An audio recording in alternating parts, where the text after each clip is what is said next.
खुलुमबाय आं मुनिन्द्र महिलारी नोंथांमोनखौ महिलारी wide angle चेनेलाव बरायबाय। नैबे समाव आं दङ हाग्रामा ब्रिजनि साखाथियाव जानाय दैजिं फेस्टिवल बे ब्रैथि खेबनि थाखाय लोगोसे बावैसो सिगां फुंबिलि समाव जोंनि बिटिसिनि चिफ हाग्रामा महिलारी सारा बेखौ बेखेवना होबाय। दिनै गिबि सान 27 डिसेम्बर 2019 मायथाइनिफ्राय फैबाय थानाय 2020 मायथाइनि 7 जानुवारिसिम बेवहाय 12 साननि थाखाय बे दैजिं फेस्टिवला जालांबाय। नैबे समाव जों सिंथिंजाय हाबबोबाय लोगोसे बेवहाय सिकिउरिटिखौ जोबोद टाइट खालामनाय जादों। लोगोसे लाइटिं कन्डिशना एसे प्रब्लेम जादों, मानो होनबा जायगा जायगा लाइट होनाय जायाखै। स' आं बेनि थाखानाय लाइट नोंथांमोननो केमेरायाव दिन्थिनो नाजादों।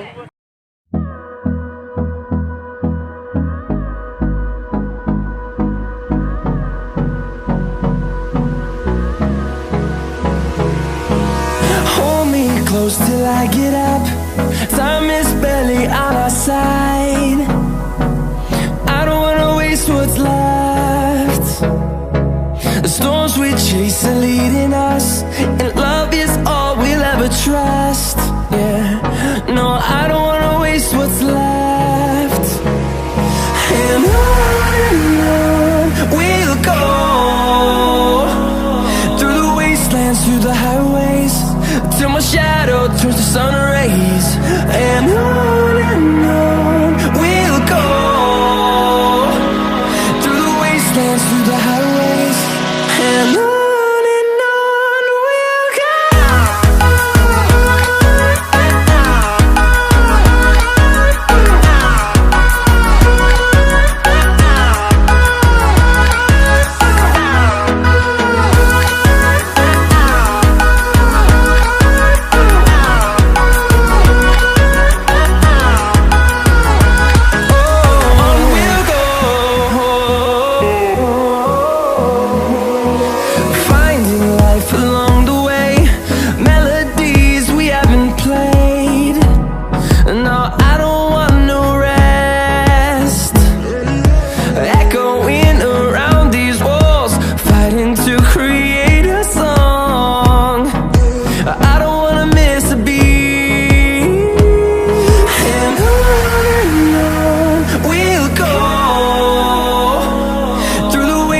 Through the highways, till my shadow turns to sun rays. And on we'll go, through the wastelands, through the highways. And on we'll go.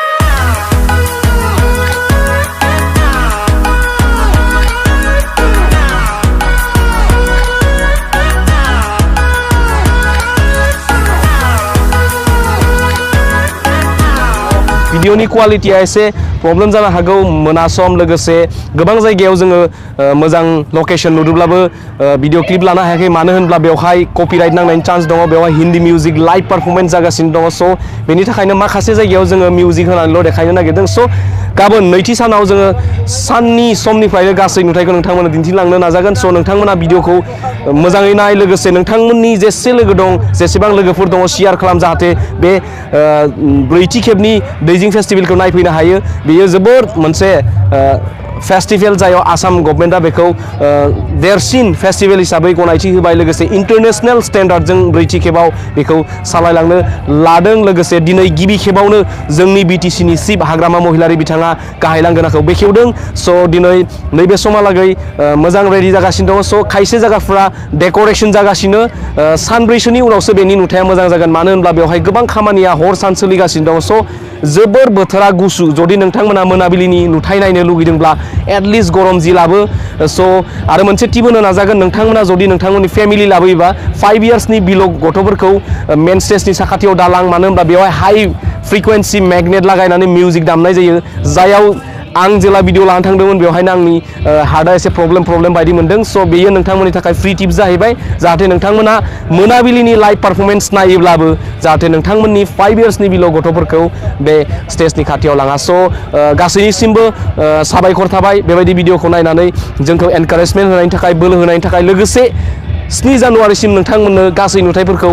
सानसेनि उनाव सानसे दिन्थिलांनो नाजागोन। स' माखासे नुथायखौ आरोबाव दिन्थिनानै जोङो मोनाबिलिनि बे भिडिअखौ फोजोबलांनानै गाबोन फुंबिलिनि गोदान भिडिअआव नुजाफैगोन। स' जों नैबे समाव दङ गाहाय लांगोनायाव दिनै नोंथांमोना नुनो मोन्दों बेबायदि बेरिकेड्स खालामनाय जादों लोगोसे हाई सिकिउरिटि बेवहाय होनाय जादों मानो होनब्ला दिनै बिशाल एन्ड शेखर बिथांमोना बलिउडनि स्टार बिथांमोना पारफरमेन्स खालामगोन लोगोसे नैबे समाव हिउज एमाउन्टनि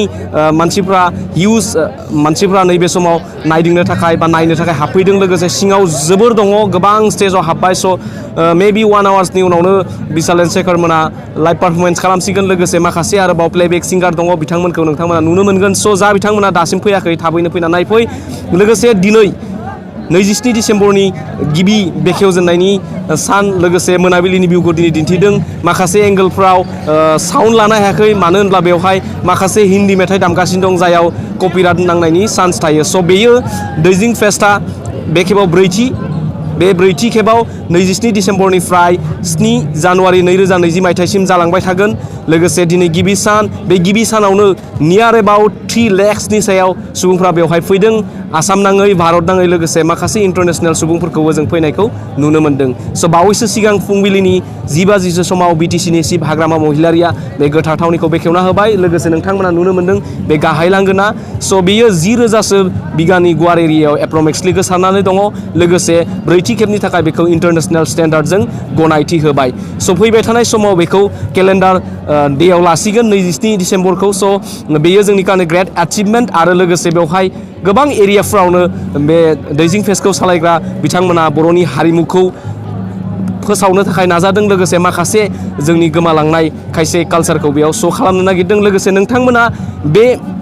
मेन स्टेजनि सिंथिङै हाबनानै जोंनि बर'नि आगोमा गामि दङ बेनो जाहैबाय दैमुगुरि बे दैमुगुरियाव नोंथांमोना हाबफैथार मानो होनोब्ला बे दैमुगुरियाव गोदोनि आबै आबौनि दिनाव जानाय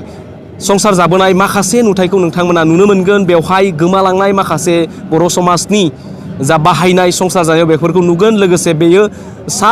नर्थ रौमारि गामिनिफ्राय बिथांमोना फैदों नर्थ रौमारि गारजानिफ्राय स' बेवहाय आदा दङ बेयाव एक्सपार्ट आदा दङ बिथाङा मोजां एक्सप्लेन खालामना होगोन लोगोसे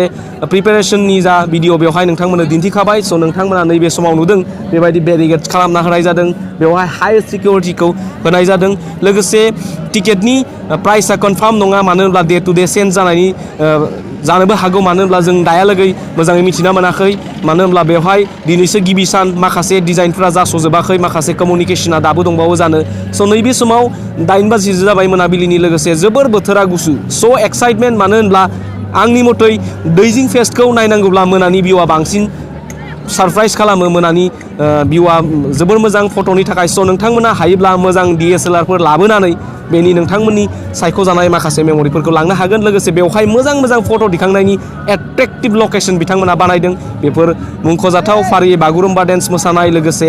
जा एर'प्लेननि क्रेश बेनिबो मोनसे नुथाय दिन्थिदों लोगोसे बेबायदिनो मोजां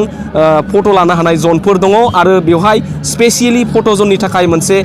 बिजनेसनि थाखाय बेवहाय कम्पेनि फैदों बेयाव नोंथांमोना हाबनानै नायनो हागोन स' दिनै मोनाबिलिनि गिबि साननि बे दैजिंनि नुथायखौ नोंथांमोननो दिन्थिबाय लोगोसे नैबे समाव दान्दिसे समनि उनाव बिशाल शेखर मोना लाइभ पारफरमेन्स खालामसिगोन आरो मोनसे नोंथांमोननो फ्रि टिप्स होनो नागिरदों गोबाव समनिफ्रायनो माखासे इउटिउबार्स बिथांमोना बलिउडनि स्टार बिथांमोनखौ लानानै फेक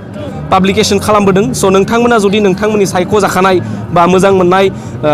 बलिउड स्टार बा बलिउड सिंगार बिथांमोनखौ नायनो गोसोब्ला नोंथांमोना फेसबुकआव थांनानै दैजिं फेस्ट होननाय मोनसे पेज दङ बेवहाय हाबनानै नोंथांमोना गासै डिटेल्सखौ नुनो मोनगोन बेयो आपडेटेड डे टु डे स' दिनैनि मोनाबिलिनि दैजिं फेस्टनि भिउ दिन्थिनाय भिडिअखौ बेखिनियाव फोजोबबाय गाबोन फुंबिलि समनिफ्रायनो आरोबाव माखासे भिडिअखौ दिन्थिलांनो नाजागोन लोगोसे मोनसे रिक्वेस्ट नोंथांमोना जेसेबां हायो दैजिंनि बे भिडिअखौ शेयार खालाम मानो होनब्ला बेयाव बर' हारिनि थाखाय जोबोर मोनसे